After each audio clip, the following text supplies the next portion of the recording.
another episode. This is Kerry with Critical Customs. So, right around Christmas time, I was thinking of putting a set of safe lights on my wish list. Started pricing them out and finding them anywhere from $40 up to $100 and some dollars, depending upon how extravagant you wanted to get. I didn't like that idea. Being out looking for Christmas lights for the house, I'd been finding 15, 18-foot LED string lights in a couple different colors for anywhere from $5 to $9 bucks. So I picked a strand up, figured I'd try something out. Got a 15-foot strand of white LEDs, spent a couple bucks on a handful of 3/4 to 1 inch wood screws or drywall screws, and I grabbed a pack of 100 zip ties that have the eyelets on them that you can screw it to like a 2x4 or something like that if you're holding wiring. Well, in this case it'll be the inside of the safe. And kind of splurged a little bit since I was ahead of the ball game and picked up a little remote. This is the controller. There's a box that you plug into your outlet and then you plug your lights into it.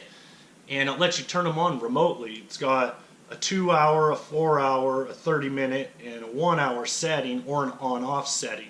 So it lets me open the safe, turn on the lights. I can set it for 2 hours or an hour, whatever I need. Turn around, close the safe, and they'll shut themselves off. So I don't have to worry about remembering to turn them off or anything like that.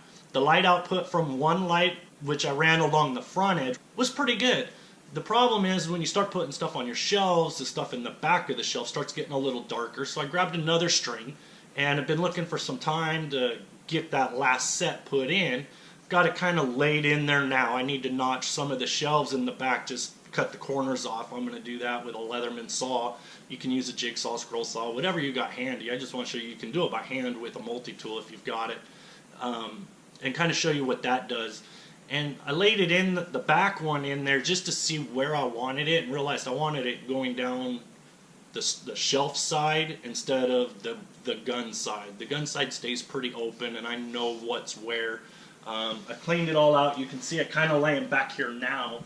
I'm going to turn around and move it from this corner to this side. So I've got to take each of the shelves out and notch the corners, which won't be a big deal.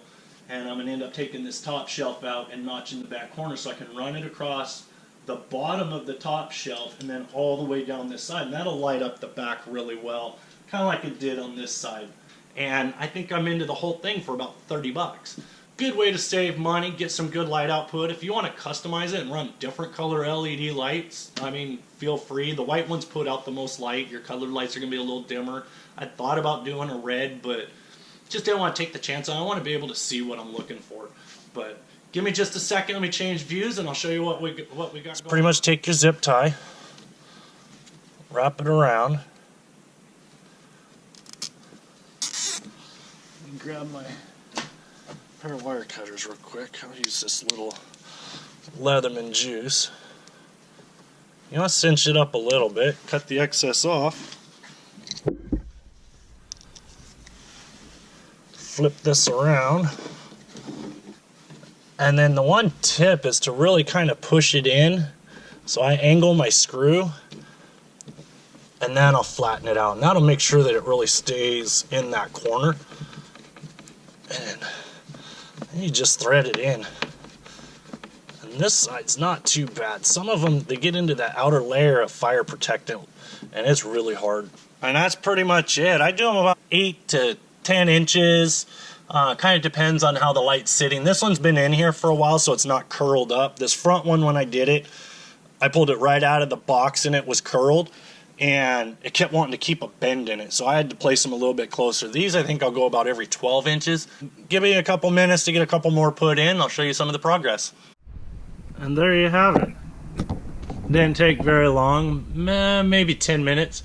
Luckily on this setup, I didn't realize that the back, or this center piece, was free from the back, so it comes out. So I just kicked it forward maybe 1/4 of an inch in between it and the carpet. It allowed the light to go in behind it with no real issue. Ran the light up around along the back. And this is on the back wall, not the door wall. Down underneath this shelf, so I'll get some light for the rifles. It'll be in the right side of the safe. And then all the way down. And then I brought it forward. You can see here this was my first attempt at trying to secure magazines on the underside. And there's a look of those magnetic bars.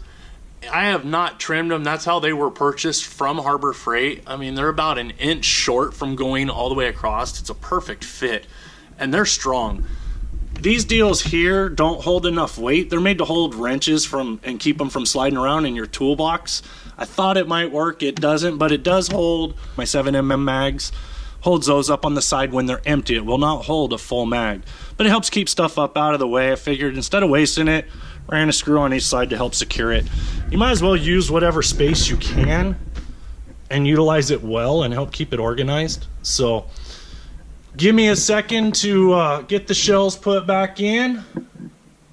I'll let you see what it looks like, and I'll try and close up the house a little bit and turn the lights off and then turn them back on so you can see how much difference this really makes. Alright, so starting to get some of this stuff in. The one thing to remember when doing it like this here is try not to block it, because it does cut your light off. So if you just keep it away a little bit, it'll help.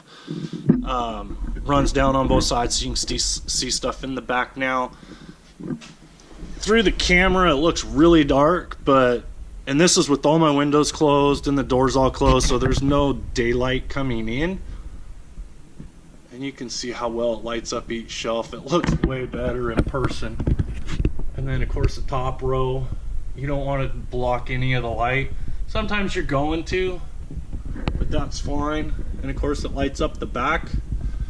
But I can see all the rifles perfect. I can tell which one's what, no problem. Don't have to sit there and guess. These are just a couple long guns that I've got in here. And then the bottom. So let me shut the light off and I'll show you just how dark it can get. And you're pitch black.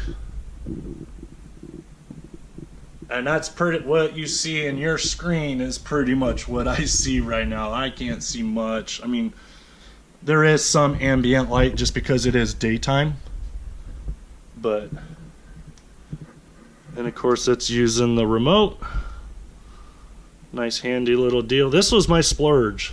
So between the 2 string lights, the pack of zip ties, a handful of wood screws, the extension cord that I ended up cutting and resoldering to go through the floor because I don't have an outlet in my safe, the light remote, everything all together on the high side, I think I'm $40. If you really want to add more pinpointed light, they make the under cabinet lights that you can find at Home Depot, Lowe's, Ace Hardware, or your local hardware stores.